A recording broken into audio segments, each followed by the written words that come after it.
Nice segue. I love the technology. Jeff must be cracking up. He can see him in the green room. And hey, everybody. So Jeff's got to sit there and listen to himself play. And just as he finished that chorus, the clip ends. So the way StreamYard works, you have to create a clip to do that kind of thing. Okay, I cracked myself up. All right, everybody. Welcome. Glad everybody can be here. Thanks a lot. I have my notes here, transition to me. That's this part. Today we're here to talk about Jimmy Page's guitars. We're lucky enough to have Jeff McErlain joining us to talk about how you can get some of those tones as he just did on that intro. I want to thank Baby Ninja for being here. I'm going to jump over there. That's my friend Baby, all the way from Switzerland. As I said, I think last time I did a live stream, I have yet to stump Baby. So do your best in the chat. There's gear and really life questions. Baby's great. So I'm in his debt as always. I want to just cover a few little housekeeping things here before I bring Jeff on. You know, this has kind of become a tradition that I kind of cover some things that came up in the comments. Actually even have a graphic, I think. So when we can go to that. I had a really fascinating back and forth with a guy named João. I can only assume he's from Portugal or Brazil with a name like João. I think I'm pronouncing that correctly. In Instagram, he was saying that the Vox Echo guitar that Rick Beato and Dave Honorato had found and used in Ramble On, he was saying that he thinks that's an Eros brand guitar. And he provided close-ups of the pickguard, which actually has an extra point on the pickguard, and of the headstock, which has an interesting yet different logo. So that was very cool. He sent me those pictures. I don't have a picture of that, but I do have a picture of the other one that came up very often, and he sent me this as well. So double thanks to João. I hope he sees this stream. The other guitar that kept coming up was a 12-string Giannini. These are guitars that actually you'd see pretty frequently, both in nylon strings. I don't remember seeing any steel string Gianninis when I was in school, and I'm talking about late 70s and early 80s. But I do have a picture of that. So there's a picture, actually. He sent me this.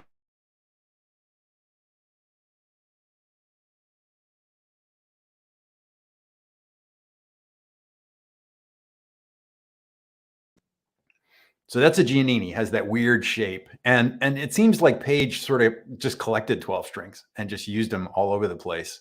That guitar is not in the Page anthology, and I didn't come across that guitar in either a photo or other articles that I read about it. So let's do that. You know, I jumped right into the script, the stuff I'd wrote in my notes, but this is the first thing I'm doing in the new room. This is at the new house. You guys that follow the channel, the Snorlax is here. The sign is here. The 100,000 plaque is here. We just broke 175. Thank you to all of you. So those two seem to be the two themes, along with the fact that the Botswana Brown B-Bender Telecaster, that's a lot of B's, that the Botswana Brown B-Bender Tele, that the neck started out as an acoustic, because I guess that was like a 53 that had been refinished in Botswana Brown. And in fact, then later, you guys might have heard this story. I didn't go into it at any time in the video, but supposedly a tech/friend of Page's, as a favor to him, refinished the Dragon Telly and stripped it. And it kind of ruined it for him. And so that he eventually pulled, supposedly, according to a lot of people in the comments, he pulled the neck off and put it on his B-Bender Telly. Of course, that was Jeff McErlain, the illustrious Jeff McErlain at the beginning of the stream. Jeff's become I'll do this part without him on screen so I don't embarrass him. At least I'll embarrass him. He'll be off in the green room. Jeff's become one of my main partners making short history videos. When people always ask why I don't do more playing on videos, it's having friends like Jeff and Rick Beato. I always joke that I've priced myself out having friends like those guys on playing on videos. I still will. I will make videos where I do the playing. They just won't get as many views. So let me get Jeff on here.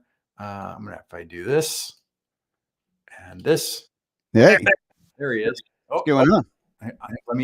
I can't move you from here. I gotta move me. You got to move you from Brooklyn. There we go. All right, then I can get over to the comments. Oh, we're only about 40 comments behind. We'll be good. Okay. How's that? That's pretty good. There's that. Exactly. Oh, Perry's here. What's up, guys? Yeah, there you go. Jeff, thank you so much for doing this. Oh, thanks for having me. Jeff we were laughing because when you send a link and then the person's waiting in the green room, Jeff could see everything that I was doing. We just can't hear each other. He's like in the green room and he's complimenting me on the new space and it's, it's like, don't pick your nose, it's all this kind of stuff. So, it's great. So, all right. So, I asked Jeff to be here so that we could talk, about sort of influences, but also primarily about, have Jeff talk a little bit about getting these tones, chasing these tones. I should tell everybody I'm working on the obvious follow-up, the amps and effects video, and following up to the guitar video. And I learned a lot.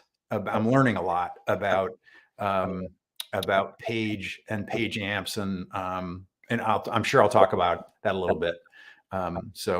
So Jeff's got his historic. That was Jeff. Jeff, you were playing that on the intro. I know you got these tones in lots of different ways. What were you playing through? Because people asked in the comments, and I don't know if they got the answer. What were you playing through on that clip? The intro, some of the rhythm was done on a telly because I wanted to get the kind of period. That track, since we can't really, do real Zeppelin tracks, that was sort of based on the BBC sessions. The Girl I Love's Got Long Brown Curly Hair. Learn black curly hair. So it's kind of cool riff that I love that he was using clearly the B bender, the tone bender on. So I just played a telly on some of it, and I took the solo on the Les Paul.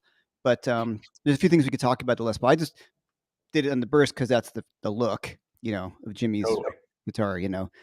And but what I have on this guitar is I have this rewired. This is that Peter Green setup, so it's out of phase. So when in a minute, when I talk about Jimmy Page's guitar tones, I'm going to switch to my Gold Top, which is the same wiring, as a traditional Les Paul. Page is all the switches and things, but it doesn't have the out of phase pickup set. Right. Which I can play that for you, so you guys can hear that sound too. But for Page, what I'm using right now because it's kind of fun is my Fractal FM3. Just because. I have it on a JTM 45. I know Page would usually use Marshalls, but the JTM 45 and the way I passed that kind of designed it just sounds like that kind of stuff to me. You know what I mean?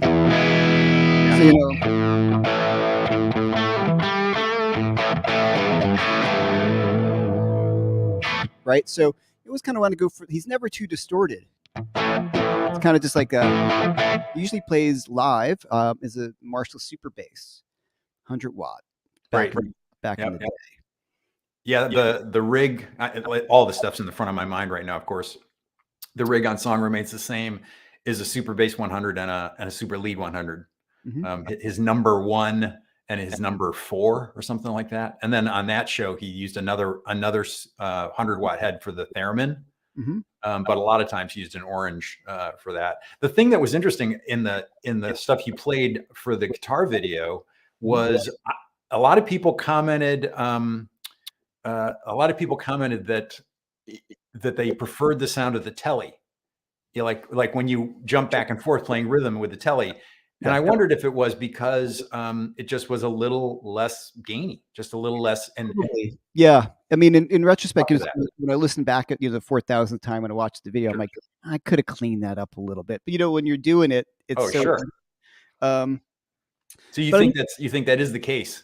I think that is the case. Yeah. So if I used a tone bender on the solo, so probably a little more distorted than he would probably have done, And then tellies to me, like, I always find Fender style guitars easier to dial in than humbucker guitars. Personally, I think sometimes like there's that high end that's always going to cut through with the telly. Like they always kind of sound good to me, Right. But yeah, so that's kind of what I was thinking on that. In retrospect, probably that would be the case, Cool.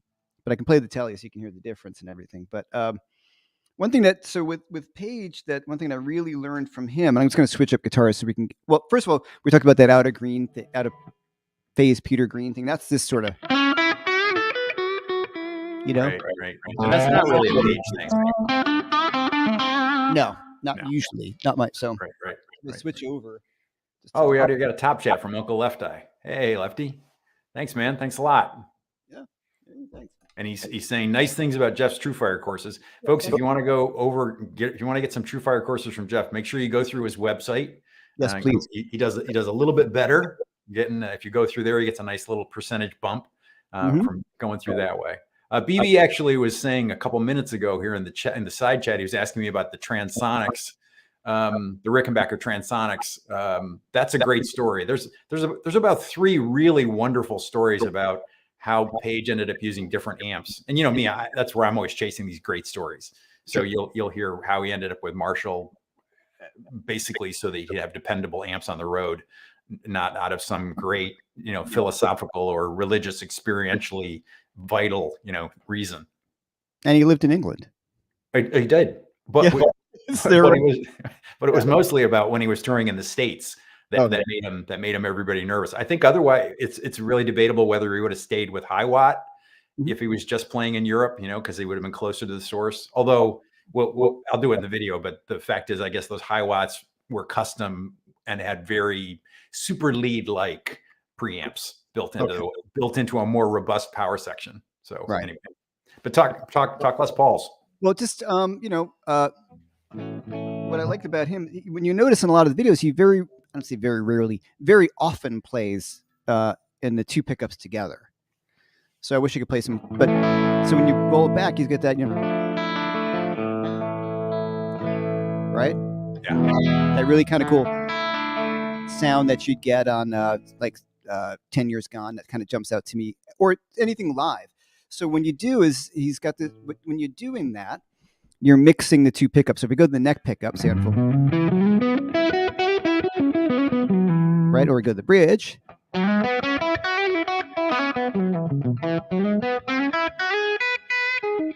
Right. Now, if I put the 2 together, you get that sort of more country-esque sort of thing.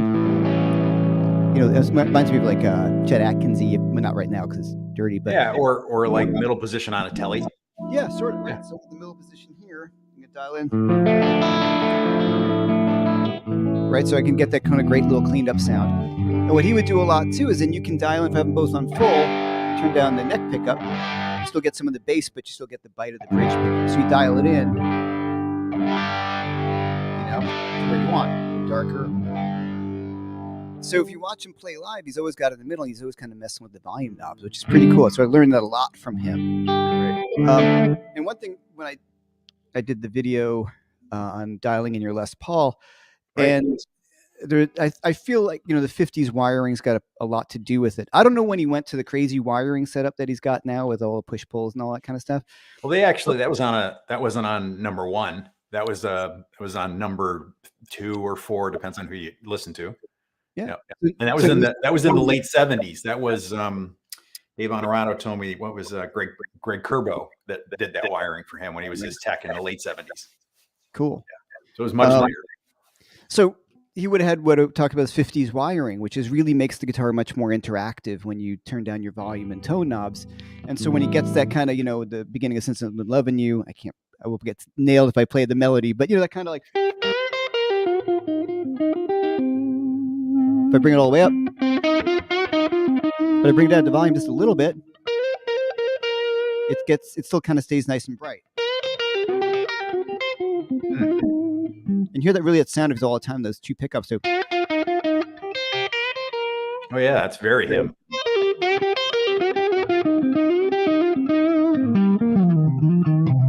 So I was watching your video, and the interesting thing, you keep saying that they're interactive, and I think that the thing that was really interesting to me was you changed the tone and you're changing the volume. Yeah, which is the definition of interactive. So when you change one, you've got to reach for both, really. That's the weird thing about the 50s wiring, and that's why I don't know why they canned it at some point, but it's definitely not as easy to deal with. So I feel like if you're playing more high gain, it doesn't matter because you just roll them down your volume. Right. But if you want to have those different sounds that he would get, and so if I go to my bridge, full volume, I'm going to roll back the tone, it darkens up, but if I roll back my volume, there's a level of, it gets even cleaner, a little bit brighter.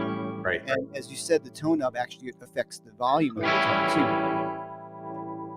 Now, but as a result, I can get these sort of like super clean I don't want to say acoustic guitar-ish sounds, but something that you cannot get with standard wiring on a Les Paul. Yeah. Perry threw in the comments here. He thinks it's absolutely critical that you're dealing with 500K pots, but you probably have, what's the company pots that you really like? The VIP pots. The VIP, and the VIP guys and the throwback guys recommend those as well. Those actually are like at 535. Yeah, right. So these are throwback pickups, and these are VIP pots. Just because I did notice the difference, and you're getting really cork sniffy at this point. But when you hear all those tones, and you're like, how come I'm not getting these sounds? We love cork sniffy. I know. One thing that it was RJ Roncolio brought up when we were talking about this video, when he commented in mine. One thing that he said is, if you're running a bunch of pedals, you make sure you want to have a buffer in line to keep this interaction the same. And I thought that was a really great point that I wish I'd put in my video. Because if it's loaded down with a bunch of stuff, you lose some of the high end anyway, and the effectiveness of this. So you put a buffer in somewhere, and it kind of brings it back. And so it really highlights how much of that is happening in the upper mids and the lower high end, really. Yeah, and Mick on that pedal show talked about it too, and they were talking about buffers, how it affects the way your guitar volume rolls off too, if you don't have one or if you do have one. So interesting for nerding out. Yeah, we love it, right? And BB's jumping in to say that yes, it was number 2 that had this series of the parallel wiring done in. And I actually had some guy jump in and give an opinion that he was the one who'd sold Paige the number 2 guitar, that it wasn't the red guitar, that it wasn't from Cleveland, and this whole elaborate story. And I was like, I'm going to go with Paige on this, but that's a good story. It was somebody in Scotland. And it was the 70s, Yeah. Nobody's memory is perfect. Oh, there we go. You froze there for a minute, Jeff. You scared me. Oh, no. All right. I'm all right. There you go. I had a couple of good questions go by here. Glenn Yocklin wants to know, what year and model is your guitar, and what, if any, mods on your, I think he's talking about the Skull Top. Jeff just got the Skull Top recently, but why don't you walk us through it, Jeff? Sure. It's a Murphy Lab. It's a 2021, so it's old. And it's it's the medium relic. I just love gold tops, and you can kind of see they've got some of the relic on it. And the only mods I did a few actually. I changed the pickups to throwbacks, because I think the Gibson pickups are very good, but I think the throwbacks are better. And I had a pair of these in the closet. I work with throwback with their cool good, but I had these in the closet from when I had another guitar, and tip guys, if you sell a Les Paul or something like that, and you put something like throwbacks in, you don't get the value of the throwback in the guitar. So you take them out, put the original pickups back in, and if you need to sell the pickups separately, right, and set them on a shelf in your closet until you do buy that gold top Murphy Lab that you were going to buy anyway. I knew I was going to get another guitar that needed humbuckers at some point. Absolutely. So, I'm not going to get rid of them. Right. So I did that, and then I put on the VIP pots, which I think make a big difference to me. And I like the way they feel. They're really nice. They move quick, easily, and nice. They sound really good, and they retain a lot of the clarity on the high end, which I love. So I put them in the bass, and on obviously placed all of them. When you say you like how they move, are you talking about the taper or this relative stiffness, or both? I like the stiffness of them, because they're not super stiff, but they're also not like, they don't move. They're not slippery as well. They're kind of right in the middle. And I do like the taper of them. When you do 50s wiring, the quirk though of 50s wiring is that it does drop off pretty quickly. Oh, it goes and then it. Yeah. You got a real shelf. You put in a linear taper or audio taper, can't remember which one. I'm just so used to it, I don't need to change. You know what I mean? Like, I don't need it to be all that. I kind of like that I just go like that, and it's where it is, as opposed to going. I've gotten used to the major sweep of it being in the first, let's say, 3 or 4. Well, and that you're riding that edge of that precipice kind of thing. Yeah, exactly. You're just very small motions, yeah. As opposed to like having to have this uniform sweep of everything, which Yep. I'd have to relearn how to play it, in a way. Steve Moore is in the top chat. Thanks, Steve. He says, thanks for talking to me and taking lessons and not getting more gear. I assume that's towards me. I have the greatest teacher in the world now. That's Jeff. There you go. Steve, what's going on, man? There you go, Steve. Let's see. You can go back. And one super nerd, I replaced the bridge. Oh, right. Talk about that. Yeah, 1965 ABR. I bought this. A mutual friend of ours, my good friend Holger Notzel, who consulted on the train wreck stuff, right? Yeah. And Holger is knows everything. He's one of those guys like Dave Honorato who knows everything about And everybody. everybody, yeah, everything and everybody about everybody, guitars and amps, yeah. And so he's like, "Hey, man." I won't fake his German/Louisiana accent. Yeah. I know when I talked to him on the phone the first time, I was like, I was expecting more sort of, Berlin meets Austin. No, there's definitely a big scoop of Louisiana in there because he's in Baton Rouge. Yeah, Baton Rouge. So it's like Louisiana German is a crazy. For like 27 years or some long time. Yeah, it's great. It's a really interesting accent. And he said, "Trust me, you'll hear a difference." So I initially bought a Faber. I had a, like any guitar, and I think I talked about this. And when you get a new guitar, sometimes you're not sure you love it. You got to live with it first. And I sometimes get a little obsessive and start changing stuff out like right away because I'm OCD. And you're not OCD, you're OC. You gather great satisfaction. You actually, there's a reason I had to look this up. Okay, just saying. But you're OC, and I like that about you. I like okay, I'm OC. So I decided to give it a whirl. It wasn't cheap, but it wasn't crazy expensive. It's not a 50s ABR, which is like $1,000 crazy money. Yeah, right. Crazy. So he said anything into the 70s was made made of the same material. Mm-hmm. So he said, if you get a 70s one, this one came up, he took a look at it. He was like, yeah, it looks great. And I got it. And I just threw it on. I just intonated it. And the saddles were fine. Like I got pretty fortunate with this one. And I do hear a difference. I've A-B'd them. I should do a video A-B'ing this few bridges. If that would translate on YouTube, that would be fascinating. I don't know if it would. There is a guy who did a video on that. I could hear the difference, but it wasn't enough for me to maybe go through all of that. I think that's very subtle. Did I need to do it? No, but it's just part of my OC. And I feel like it made the guitar a little warmer. And Holger's theory is, these, if I take, it has the ABR with a little wire, the wire holds the things in place. If I took off the wire, everything will just fall out. Mm-hmm. And the saddles actually move back and forth. Like when there's no strings in them, you can go and move them back and forth. Whereas like the Fabers and all these other ones, the replacement ones are super tight and stiff. And they say that gives you more sustain. And he's like, yeah, but the original ones weren't that way. So it's going to sound different. Right. And AKA not as good. Yeah. And the material. Right. Yeah. So interestingly, I had a conversation with John Mann, who people here might know is the guy who worked with Paul Reed Smith and designed the Paul Reed Smith bridge and tremolo system, which is, by most accounts, the best one in the world. And he's working with the guy that I bought my R9 from last year, Mark's Guitar Loft. They're actually using old bridges to do a metallurgical analysis of the bridge saddle material. And they are going to produce the exact metallurgical equivalent, they say, and they're going to, but they'll be available through John Mann within the next year. Last time I knew, they were still working on it, and they hadn't gotten there yet. Evernui had a question about how much Marshalls were just a straight take on Fenders, and we're going to get back to that. But I didn't want to miss a couple of top chats that went by. Alt Grendel, I love that handle. Alt Grendel, I love that. Thanks a lot for the top chat, man. And we'll have to make sure Jeff gets his cut. I'll have to buy the coffee or something when I'm in New York. And then Sean, I'm always afraid that I launch into reading these and then they trick me into saying things online that I shouldn't say. But this is Shawnee is Cubs fan 1. I think we're safe with that. It says, recently rewatched the Beano album Tone video. I've got a feeling within striking distance with my Les Paul Traditional and a Victory RK50. Oh yeah, we actually had an exchange over on Instagram. I think that's true. Somebody actually wrote in and said that they would really love to see a Pagey on a budget, which really doesn't have the same ring to it. We'd have to think of a new alliteration title like Pagey on a Fused Pence or something. Yeah. And do a video about that. Yeah. Well, I thought the Marshall Origin 20, those things sound. Yeah. Or and really in the Beano on a budget one, you had your brother's 64 Princeton.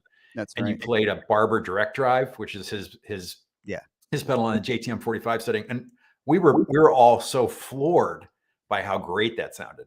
Because of course, David tuned that pedal to a Blackface Deluxe, which is very similar, not the exact same thing, but very, very similar kind of thing. Yeah. So yeah, for sure. Yeah. So to go back to Evernui's question, they're not the same. It does come down to the point where if you look at a Marshall, the on position is the opposite of a Fender. of a Tweed because they literally flipped it over and didn't even roll the switch over. That's a true story.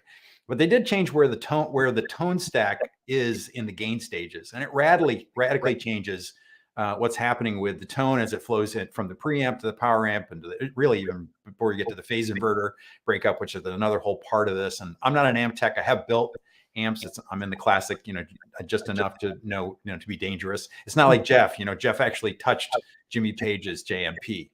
That was.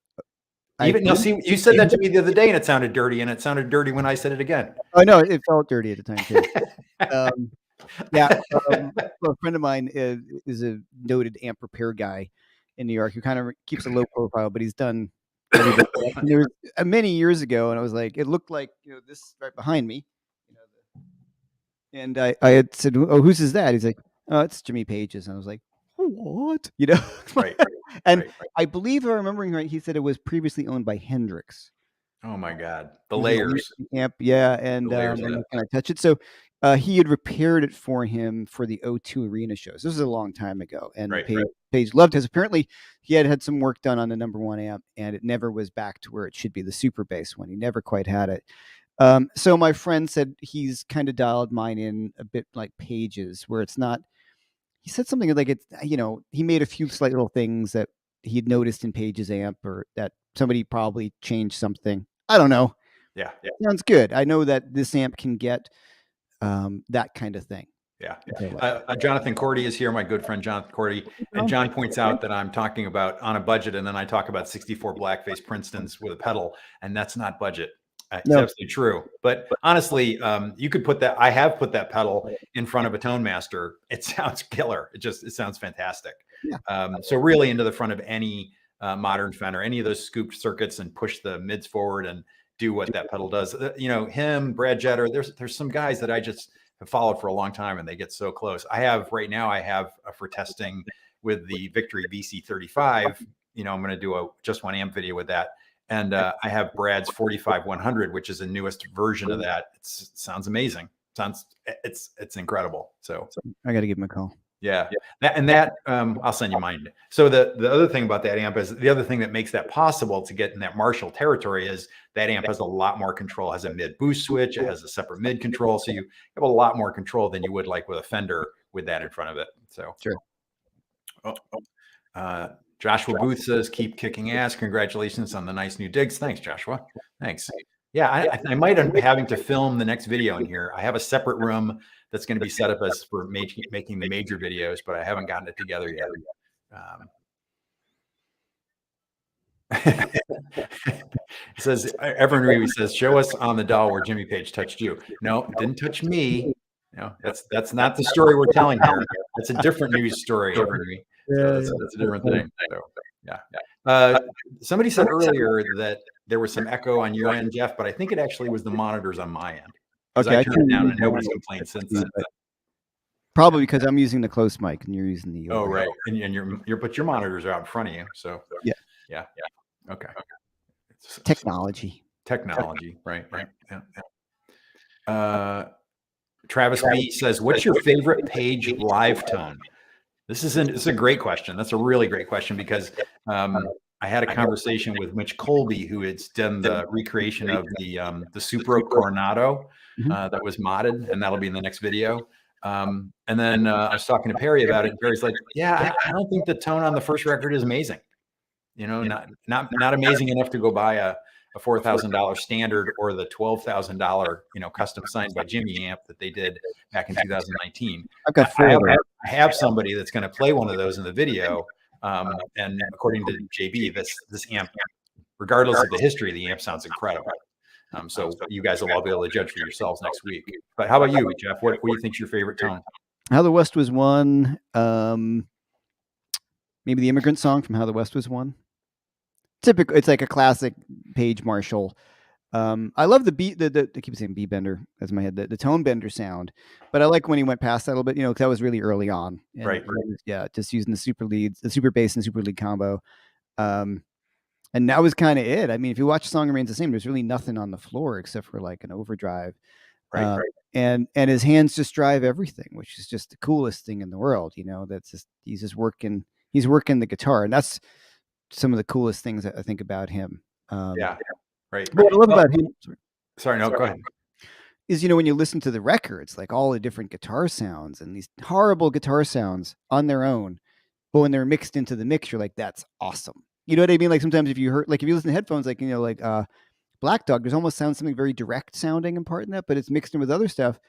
And if you listen carefully, like, wow, it's not a really great guitar sound traditionally, but in the context of the mix, it pushes the mids forwards. Like it just creates this thing. So he was really amazing at doing that, mixing all these different recording techniques or different amplifiers in the studio to get different sounds. Well, and actually, I think you raise a really great point. Remember that Page was producing, you know, tracks as early as the late 60s, and so mid 60s. And so kind of like we talked about on the Beano video, the studio ends up having a huge impact on the sound that ends up on the record as well. And Page was all over that stuff at a very early time in his career. And, you know, Led Zeppelin was a project of his. That band was a project that he put together with a very specific purpose. And remember, I don't know if people know this widely, it's known, they financed the first record themselves so that they wouldn't have to be dealing with a record label and all of the things that a label would have required or, you know, requested or required for them to do right from the material on. Right. So that's kind of amazing. Yeah. And interesting, a friend of mine produced It Might Get Loud. And we were talking about Page, and he had spent time with him, obviously, because of the movie. And he had asked him, like, so when Zeppelin was doing their thing, did you know, like, did you plan on it being this big epic thing? Like, did you, the songs, he's like, oh, no, we always had a clear vision. Like Kashmir, they had a clear vision. It was sort of working through and like, okay, now we need to do this. We want, you know, they had these, they knew what they were going for. I mean, obviously some things happened in the studio, but he said we always had a vision for each song, like going in, that we wanted this song would be this way and that way. So yeah, and he talks about recording in Headley Grange. He's, you know, clapping his hands. And he's like, you can hear the echo coming down the stairs and things like that. It's really cool. Yeah. Yeah. Somebody, BB put in there and he asked me what I knew about the red Les Paul eventually got a B bender put into it. And I think that, you know, Page was the infinite tinkerer. People talk a lot about, you know, and Dan Electro makes that mod, the 59 modded, and sells that as the quintessential Dan Electro of Page's, but that didn't get done until like 77. That he had the bridge done out. So all of those early recordings are just the traditional Dan Electro bridge. The intonation is very questionable. It would have been a little piece of Brazilian rosewood. Mm-hmm. You want to make the Tonewood people lose their mind here. Just a tiny little strip of Brazilian rosewood, you know, whether that makes a difference. I actually have Jeff knows this. I have a modern Dan Electro in the closet, and I've been flirting with the idea of, I asked them to send me one so that I could basically do a whole bunch of mods on it, including having a little Brazilian intonated bridge made for it. So yeah, it would be good. And really, what's better than, you know, getting people whipped up about something that's can't be settled? You know, that's the best. Yeah, exactly. That's perfect. My knees hurt. What did the first Zeppelin album cost to produce? I know BB knows the answer. I think my memory is it was the equivalent of $800. That's the number I heard. Like, well, on your investment. At that time, you know, whatever $800 would be worth now. But BB's going to jump in and tell us exactly what it cost, and, you know, and who wrote the check, probably. So, because that's the kind of stuff he knows. Let's see. DW says, how many of us use settings that sounded great on its own, but with a band, our mix sounded terrible, better than the other way around? I think that's very true of gain. Yeah. That's the classic thing, right, Jeff? Yeah. The least gain, the better. Yeah. It just come right to the edge of, you're just starting to feel that. I think that's true whether it's AC/DC or especially all of those kind of bands that are playing that JTM 45 sound. Yeah. Yeah. Scrolling for questions here. Panda wants to know if I got a new camera. Same camera as I had. Well, no, this is the live stream camera I had recently. Yeah, the ones I've been using since the summer. I bought this. This is a Sony, what is it, ZV-E10. And it's very small, and I have it on an arm. I actually have everything on arms here now.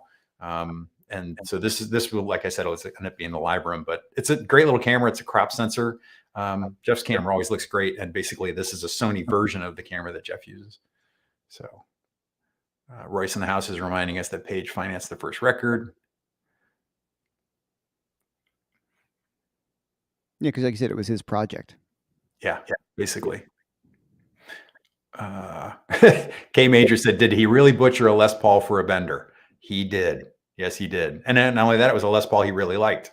I mean, I think that was his like number 4 guitar, the red guitar at that point. But the red guitar actually was put together from parts, according to Page. That guitar was bought from a guy whose uncle had worked at Gibson, and some of the parts were old and some were new. And the candy apple red top was basically an overspray over the original gold top. So that's the story of that. You know, at the time, nobody knew these guitars were going to be right. Well, you know, exactly. I was talking to somebody the other day about a friend of mine, Dan Lurie, who's an amp builder. He had a 68 Stratocaster, and in like 1982, he traded it for a current American Strat and a couple of other things, and he thought he made out really well.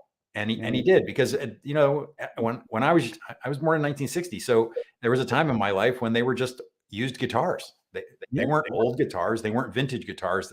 None of that was on at that time. So absolutely. In the 80s, nobody wanted a Les Paul until Slash started playing them again. Right. Exactly. Yeah. It kind of completely brought it back. The philosopher is here from Japan, ladies and gentlemen, and he says Zeppelin has stated in interviews not to believe Hammer of the Gods, not to believe the stuff that gets said in Hammer of the Gods. Yeah. Yep. That's what I heard. Yeah. Okay.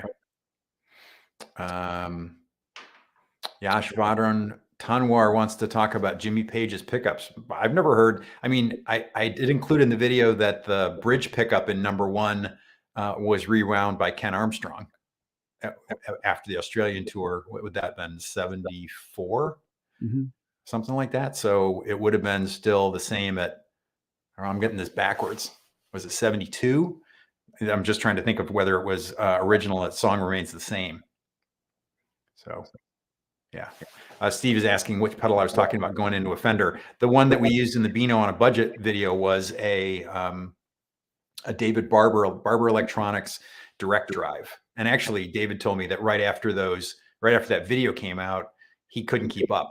And the price of them on eBay and Reverb shot up for about 3 months, and now they're back at a sensible level. You can order one from David; they're great. And it is a version. I think it's his version 3. It actually has a JTM 45 sort of Beano setting. He has a 3-way. Yeah, that was really nice. The other pedal that I mentioned actually was the Brad Jetter 45 100, and that's Brad chasing that sound very much. The other one too is the Zvex Box of Rock. Oh, right. Yeah, it's based on the JTM 45 as well. Just straight up Marshall JTM 45 sound. Yeah. Let's see. Perry says he's always associated Page with a T-top more than anything else. T-top pickups came out what year? BV, help me out, man. I thought T-tops were later. They were later, but they were later. Much later. Huh. I don't remember. Perry's young. He's very young. I don't remember these things. I never really cared until like. Right. You weren't thinking about that. You were thinking, how did he play that? I was thinking like he was just the coolest guitar player ever. Right. You've talked to me before about having about how low he played his guitar. Yeah. I just wish I could play the guitar that low. I mean, because it looks so cool. Huh. Oh, BB says that the T-tops were early 90s. Yeah. Right. And Mark Huber says that he thought the T-tops were 71 to 72. I'll bet you BB's right. Okay. I thought they were earlier too, but I'll defer to BB. Yeah. I don't know. And Perry's putting a vote in for the original Revival drive, trying to, I think, goad John Cordian to remind us again that too is not budget gear. But no, have you played those, Jeff? I played it at NAMM, and I've heard people playing them. The only thing that shies me away from it is it's just so damn big and many knobs on it. And the more knobs, I mean, the fractal people are like, oh, how can you handle it? I'm like, because there's an easy part. There's like an easy part of it. And then, you know, when I look at the Revival drive, maybe the small one, but the big one has lots of knobs on it, and I get kind of scared. because I just, you know what I mean? I just like Well, it does a lot of things, right? It does a lot of things, and sometimes if it does too many things, then I just start to get a little over, or I just sit on the one thing and never change it. Gotcha. Oh, we got a good debate going here on the T-tops because somebody says they've got a T-tops in their 76 custom. That sort of fits into where I think of T-tops. That's what I'm thinking. Yeah, right. I mean, I think of them sort of concurrent with Maple Neck Les Pauls, which is like 77, 76. They're older, yeah. Yeah, that transitional time. Come on, baby. Get back in here. Get back in the game. Match coming up. Yeah.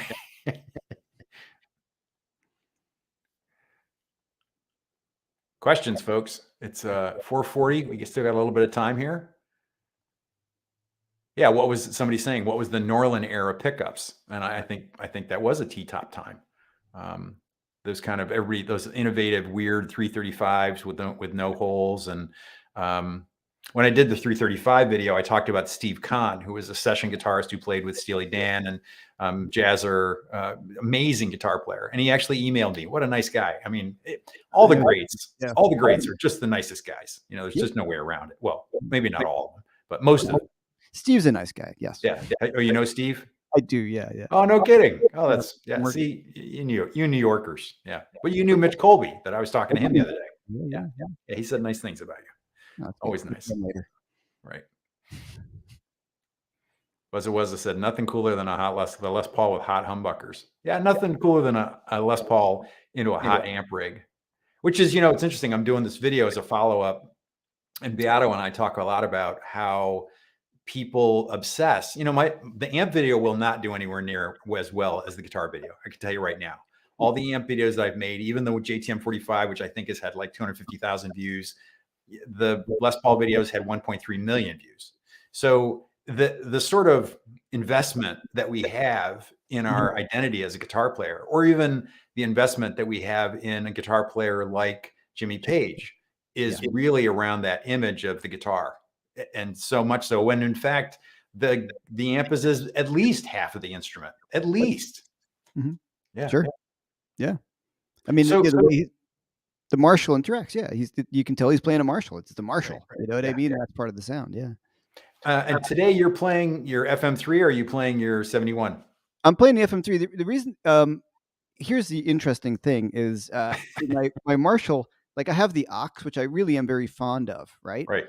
But I just found the FM3, oddly enough, gets a little bit of a better Marshall sound than my Marshall sometimes does through the aux. Oh, interesting. The aux can be, I love it, but I when I was tweaking with it earlier, I'm like, that sounds cool. I plugged in the FM3. I'm like, this sounds a little better right now. If I could put the aux in the Marshall in another room and have a microphone, yeah, for sure. But living in New York City, hey, I'm just going to crank up the old super lead. Exactly. So, but they're really similar, and I've done ABs and sent them to friends. I'm like, which one's which? And they're like, I can't tell which one's real and which one's not. So yeah, because it's all going to be digitized to some extent anyway. But and one thing, Page was very clean too. His Marshalls were said not very distorted at all. Right. Yeah. The tones were really clean. Birds, Bees, and Trees wades in and says T-top humbuckers 67. Ended in 75. That sounds right. Interesting. See, that would match what Perry said. Right. And BB's mad at us and you went home. No, we must have misunderstood. Yeah. Totally. So, BB's the best. Because he is the best. He absolutely is the best. Somebody, I think Simon JC actually did a cut and paste here. In 1967, Gibson guitars introduced the T-top pickups that replaced the patent applied for and patent number pickups in the late 50s and early 60s. So there you go. That sounds like a citation if I ever heard one. JC, I like the way you play that. That's good. Philosopher said everybody needs to go in and watch the Strat video to push it up over the Les Paul video. Yeah, when they were sort of neck and neck, like which one was going to get to 1 million first, and it was pretty funny. So, talk about people being attached to their guitar. Interesting. My Strat video is bigger than my Les Paul video. Really, and the Les Paul one came out a week before. Yeah. Well, that's interesting because I know you are a Strat guy. That you've always said. You said in multiple occasions that if you got called for a gig and you weren't sure what was going to be required across the whole gig, you'd grab a Strat. Always. Yeah. Sure. Yeah. I mean, as much as I love playing Les Pauls, I can cover more. I feel like they just cover more ground, Strats. And More variety. I can, through pedals and things, make a Strat sound more or less Paul-like. Very hard to make a Les Paul sound more Stratty. You know, it's harder to thin this out than it is to thicken up the other one. Right. And, you know, like an EQ pedal will take care of a lot of it. I mean, you could do that with this an EQ pedal, but also pragmatically, like Strats are much easier to travel with. Yeah. You know? Right.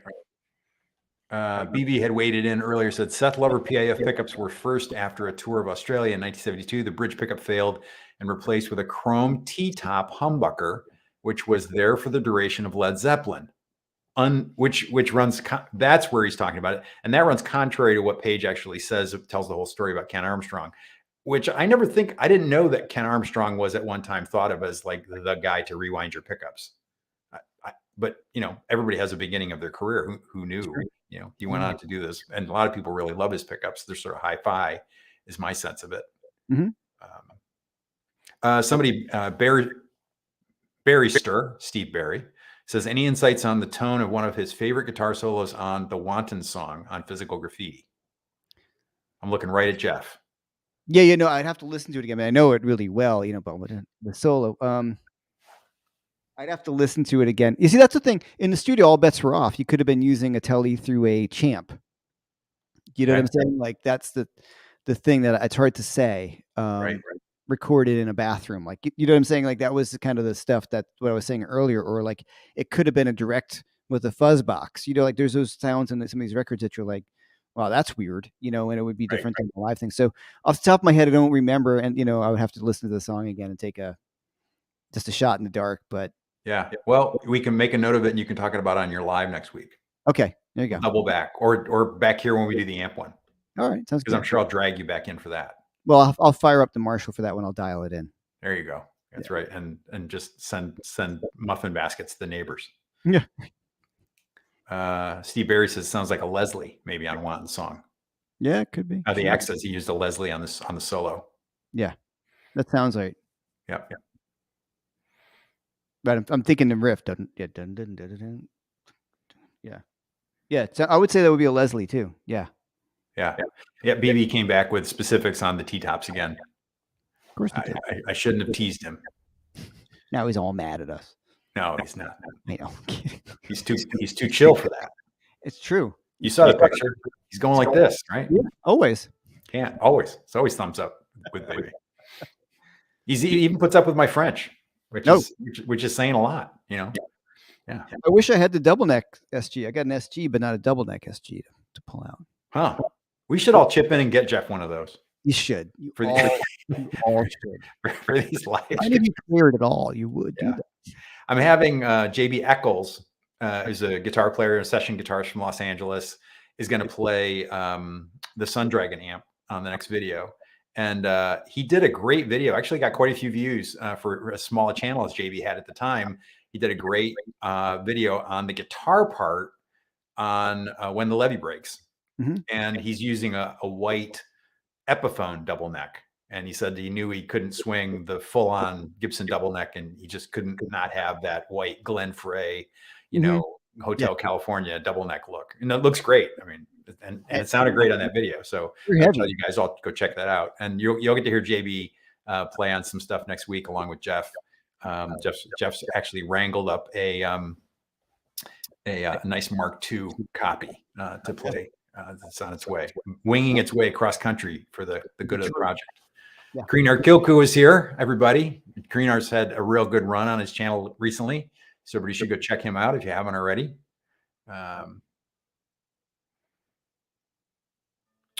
They're talking among themselves. BB is talking to Sam Stamos, and you know these guys are definitely arguably more interesting than we are, Jeff. That's clear. Barry says you have to buy him a double neck and pay him to use it. Inconvenience is an understatement. Oh, please. I just want them because they look cool. I would never touch it. Like, one of those things like, I got that. I got But even hanging it up is a pain in the ass. That's what I mean. No. I've played one and it's cool. You're like, oh, cool. And you play it and you're like, So wait, you put it on, they took your picture, Yeah. and then you're like, get this away from me, right?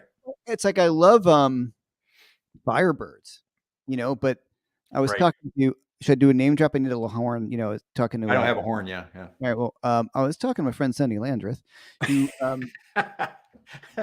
we were talking about Firebirds, and he loves them too. He's like, going through the airport, you got this either monstrous gig bag or case, and the gig bag sticking up top. He's just a nightmare. Yeah, I talked about him using them in the studio because he uses them in the studio. Yeah, right. He really loves those, right? Yeah.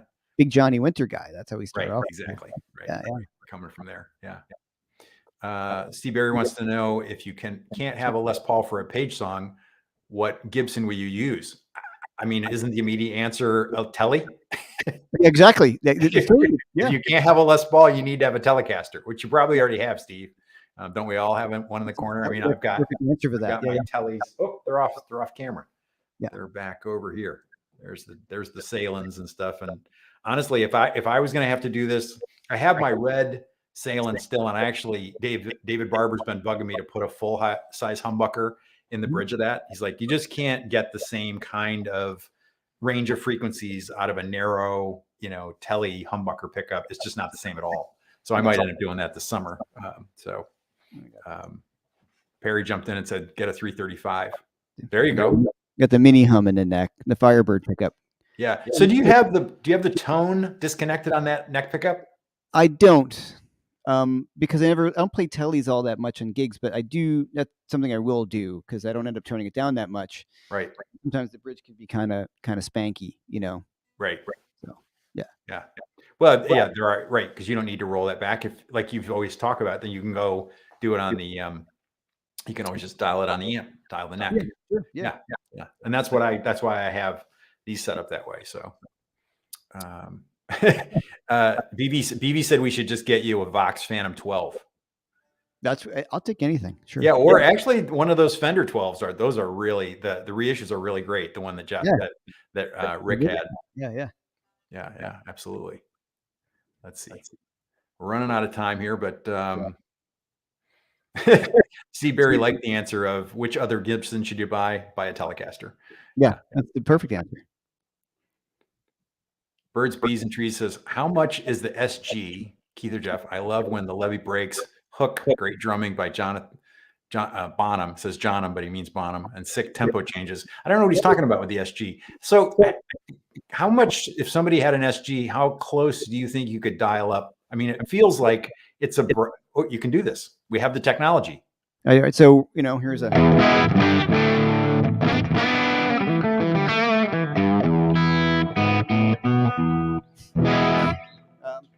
There you go.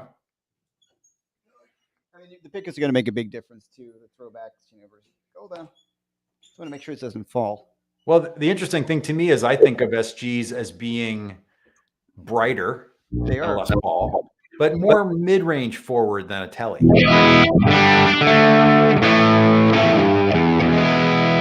Immediately just seems louder. It's brighter, like less low. So I think that translates to maybe some more volume, right? Yep. I'm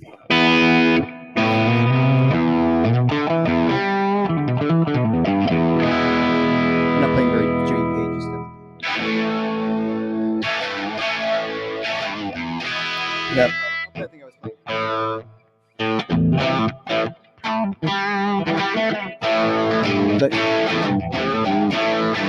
Right then. Yeah. Play the riff of the thing you played at Summer Jam.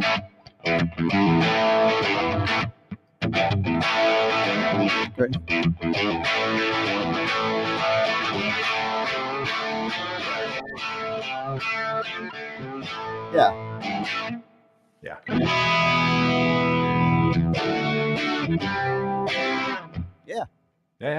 Yeah, totally doable. Now we're going to talk SGs. Everyone wants to know if that's a 61 reissue. So talk about your SG. It is. It's a 61 reissue. I was correct because I said 64, and I love the guys in the whatever. I like the 61 reissue. I'm like, okay, like the guys in the comments. All right, pal. Yeah, it's I like this one. I had a problem. I had a few I had one other SG. It was a 61 reissue without the lyre. And the neck was so thin and warbly, and you'd play a chord and it'd be like, like it was just, I couldn't hack it.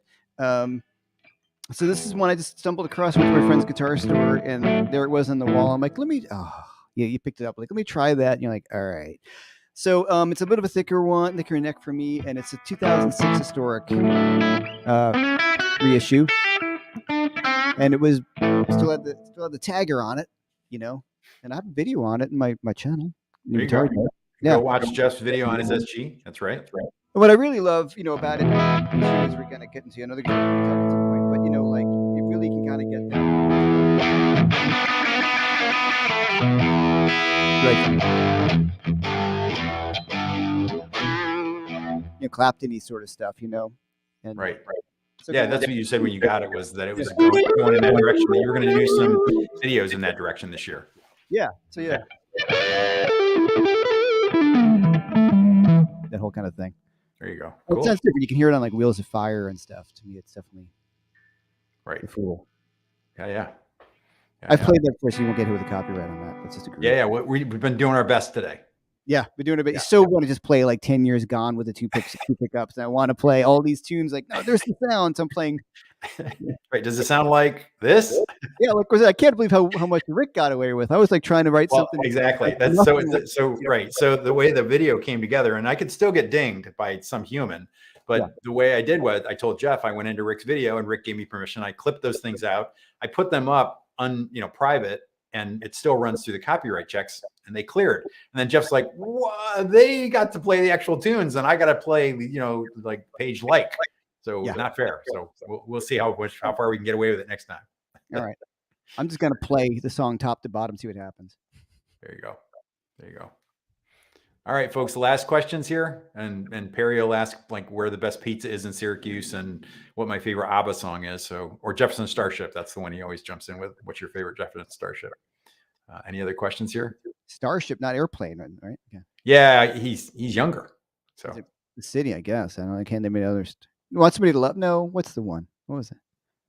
Jane, right? There you go. Yeah, there you go. You even have that. See, that's why I have guests to answer these questions that are unanswerable for me. Yeah.